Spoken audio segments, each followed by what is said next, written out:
தவேக தேர்தல் பிரச்சார மேலாண்மை பொதுச் செயலாளர் ஆதவ் அர்ஜுனா அக்டோபர் 4ஆம் தேதி டேராடூனில் பேட்டியளித்த நிலையில அக்டோபர் 5ஆம் தேதி டெல்லியில் காங்கிரஸ் முக்கிய தலைவர்களை சந்திக்க முடிவெடுத்துள்ளதா சொல்லப்படுது.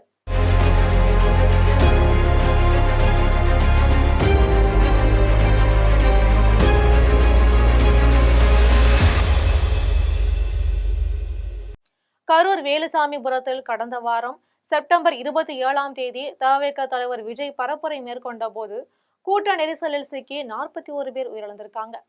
இந்த விவகாரம் தொடர்பாக தவேக பொதுச் செயலாளர் புசி ஆனந்த், தவேக இணை பொதுச் செயலாளர் சிடிஆர் நிர்மல்குமார் ஆகியோர் தலைமறைவாக உள்ளதா சொல்லப்படுது. ஒரு வாரமாக தலைமறைவாக இருக்கும் இவர்களை தனிப்படை அமைத்து தேடுதல் வேட்டை நடத்திட்டு வருகிறது காவல்துறை. எந்த நேரமும் கைது செய்யப்படலாம் என்ற இக்கட்டான சூழ்நிலையில இவர்கள் முன்ஜாமீன் கோரி மதுரை உயர்நீதிமன்றத்துல மனு தாக்கல் செய்திருக்காங்க.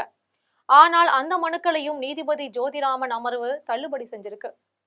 இது போதாதுன்னு கரூர் துயர சம்பவம் தொடர்பாக தவேக தேர்தல் பிரச்சார மேலாண்மை பொதுச் செயலாளர் ஆதவ் அர்ஜுனா சர்ச்சைக்குரிய வகையில சமூக வலைதளத்துல கருத்து தெரிவிச்சு சில மணி நேரத்திலேயே அந்த பதிவை நீக்கியும் இருக்காரு.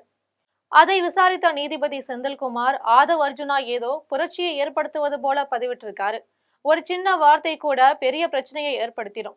இவர்கள் என்ன சட்டத்திற்கு அப்பாற்பட்டவர்களா என்று கூறி அவர் மீது நடவடிக்கை எடுக்க வேண்டும்னு நீதிபதி உத்தரவிட்டிருந்தாரு. இந்த நிலையில ஆதவ் அர்ஜுனா சமீபத்துல டெல்லி சென்றிருக்காங்க. அப்போது மத்திய உள்துறை அமைச்சர் அமித்ஷா சந்தித்து பேச முயற்சி செஞ்சதா சொல்லப்படுது.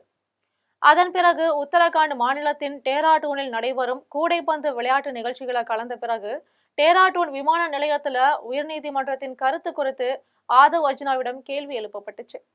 அதற்கு நீதிக்காக போராடி வருவதாகவும் உண்மை வெளியே வரும் என்றும் ஆதவ் அர்ஜுனா பேட்டி அளித்தார். அந்த நீதிக்கான போராட்டமாக டெல்லியில் காங்கிரஸ் கட்சியின் மூத்த வழக்கறிஞர் சந்திக்க திட்டம் தீட்டி உள்ளதா தகவல் வெளியாகியிருக்கு. அந்த வழக்கறிஞரிடம் கரூர் சம்பவம் தொடர்பாகவும் உயர்நீதிமன்றத்தின் உத்தரவு தொடர்பாகவும் ஆலோசனை மேற்கொள்வார் என எதிர்பார்க்கப்படுது. வழக்கறிஞரை சந்தித்த கையோடு காங்கிரஸ் கட்சியின் முக்கிய தலைவர்கள் ஒரு சிலரை சந்திக்கவும் ஆதவ் அர்ஜுனா முடிவெடுத்துள்ளதா தெரிய வந்திருக்கு. அந்த முக்கிய தலைவர்கள்ல ராகுல் காந்தியும் இடம்பெறுவார் என எதிர்பார்க்கப்படுது. கரூர் சம்பவம் அரங்கேறிய சமயத்தில் தவேக தலைவர் விஜய் ராகுல் காந்தி தொலைபேசியில் தொடர்பு கொண்டு ஆறுதல் தெரிவிச்சிருக்காரு. அவர்கள் நீண்டகால நண்பர்கள் என்பதால் இந்த பேச்சுவார்த்தை நடந்துள்ளதா KS அழகிரி கருத்து தெரிவிச்சிட்டு வராரு.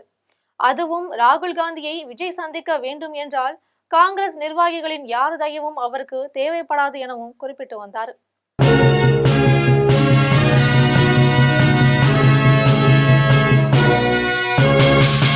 உடனுக்குடன் அப்டேட் தெரிந்து கொள்ள ஜெம் டிவி தமிழ் ஆப்பை இன்ஸ்டால் செய்யவும்.